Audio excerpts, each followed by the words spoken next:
রুগীর জন্য ডাক্তার ডাকো, ঔষধ রোগ সারে।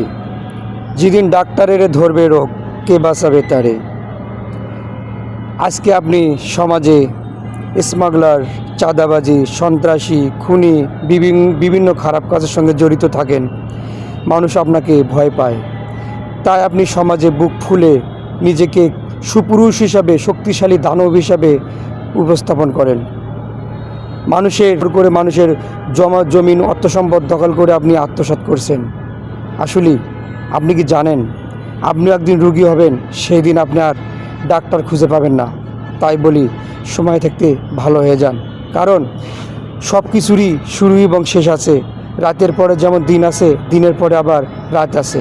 তাই আজকে আপনি যদি অপরাধ জগতে কিং হয়ে যান, একদিন আপনি সবচেয়ে নিকৃষ্ট ডাস্টবিনের কিটের মতো আপনাকে সবাই ব্যবহার করবে, তখন আপনি কুল কিনার পাবেন না। তাই বলি, সময় থাকতে ভালো হয়ে সৎ পথে, আপনার দ্বারা যেন কখনো মানুষের কোনো ক্ষতি না হয়, আপনার কথাবার্তা, আচার আচরণে মানুষ যেন কোনো কষ্ট না পায়, সেদিক দিয়ে খেয়াল রেখে আপনি চলুন। আল্লাহর পথে চলুন, সবাইকে ভালোবাসুন। আসুন আমরা সুস্থ একটি ভালো সমাজ উপহার দেই, সবাই সবাইকে সহযোগিতা করি, এই প্রত্যাশায়। ভিডিওটা যদি আপনার কাছে ভালো লেগে থাকে, অবশ্যই শেয়ার করে আরেকজনকে শোনার এবং দেখার সুযোগ করে দেবেন। ধন্যবাদ সবাইকে। আসসালামু আলাইকুম রহমতুল্লাহ বারকাতুহু।